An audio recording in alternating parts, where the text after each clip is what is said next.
The blizzard had come without warning, turning the mining outpost on Glacius 7 into a frozen hellscape. Jareth stood at the entrance of the main habitat dome, watching the ice crystals batter against the reinforced transparisteel with the fury of 1,000 angry gods. He'd been foreman of this operation for 3 years now, and he'd never seen a storm this vicious. Foreman, one of his crew, called from the comm station. "There's something on the thermal scanners. Multiple heat signatures approaching from the east ridge." Jareth frowned, pulling up the feed on his wrist display. 5 signatures moving erratically through the storm, too large to be the native ice wolves and moving in a pattern that suggested intelligence. "Open a channel. Let's see who's crazy enough to be out in this." Static crackled through the speakers before a voice came through, deep, resonant, and edged with desperation. "Human settlement, please. We require sanctuary. Our younglings. They cannot survive much longer. Dragons." Jareth's eyes widened. The Draken were a proud species, ancient beyond human comprehension, with scales that could deflect plasma bolts and breath that could melt starship hulls.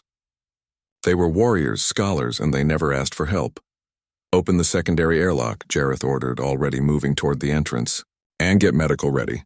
If they're asking for help, they're in bad shape." Lily, the outpost's chief medical officer, appeared at his side, her auburn hair tied back in a practical bun. "Jareth, the regulations—" "Can go to hell," he interrupted, not unkindly. "We're not leaving anyone out in that storm. Especially not kids." The airlock cycled open and the Dragon family stumbled inside. The 2 adults were magnificent even in their weakened state, one with scales of deep crimson, the other midnight blue. But it was the 3 younglings that broke Jareth's heart. No larger than human children, their scales had lost their luster and their eyes were glazed with hypothermia. "Get them to the medbay," Lily ordered, her professional instincts overriding any hesitation.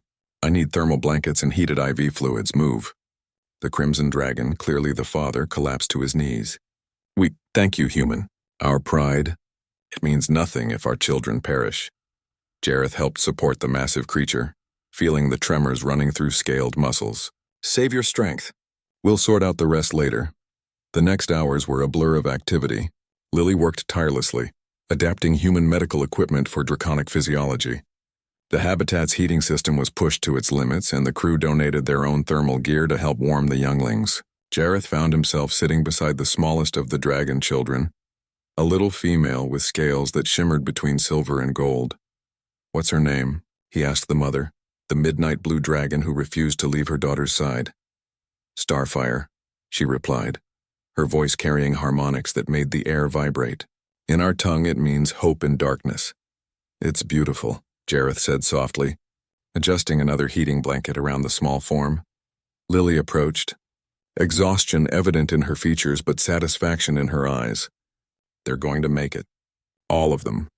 The younglings are responding well to the treatment." Another hour in that storm, though. She didn't need to finish the sentence. The father dragon, who had introduced himself as Korthax, watched the humans work with an expression that Jareth had learned to recognize across dozens of alien species, gratitude mixed with wonder. "Your kind," Korthax rumbled. "They say you are weak, soft, short-lived and fragile." Jareth chuckled, running a hand through his frost-touched hair. "They're not wrong. We can't breathe fire or fly. We don't have scales or claws. And yet," the mother dragon, Lyranth, continued, "you opened your doors without hesitation. You shared your warmth, your resources, your knowledge. You asked nothing in return. That's just what you do," Lily said, checking Starfire's vitals on a portable scanner. "When someone needs help, you help them. Doesn't matter if they're human or dragon or anything else."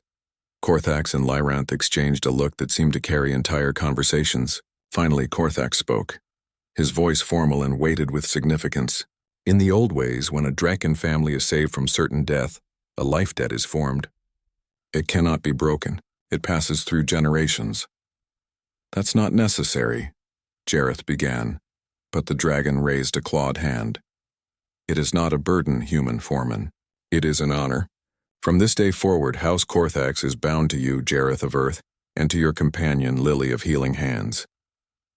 Lily blinked in surprise. "I'm not sure what to say." "Say you'll accept our friendship," Lyranth said gently. "Say that when this storm passes, you'll allow us to show you that dragons too understand loyalty." Jareth looked at his crew, at the dragons, at Lily's questioning gaze. Then he smiled. Friend sounds good to me. The storm raged for 2 more days. In that time, something remarkable happened. The dragons told stories of ancient worlds and forgotten wars. The human crew shared their own tales of exploration and discovery. The younglings played with off-duty miners, who proved surprisingly gentle with creatures that could accidentally claw through bulkheads. When the storm finally broke, and the crimson sun of Glacius 7 emerged from the clouds, Korthak stood with Jareth at the habitat entrance. The Draken Council will hear of this. The humans who showed mercy when mercy was neither expected nor required. We're just doing our job, Jareth said, embarrassed by the formality. No, Korthax replied, placing a massive claw gently on the human's shoulder. You did far more. You reminded us that strength without compassion is merely brutality, that wisdom without kindness is merely cunning.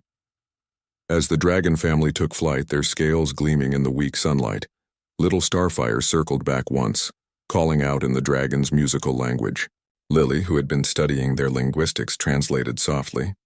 She says, "Thank you, brave small ones. We will not forget." Jareth watched them disappear into the ice crystal sky, knowing somehow that this was only the beginning. Humanity had made allies this day, not through force or diplomacy, but through something far simpler and far more powerful: compassion, the most human quality of all. And in the cold reaches of space, that simple act of kindness would echo across the stars.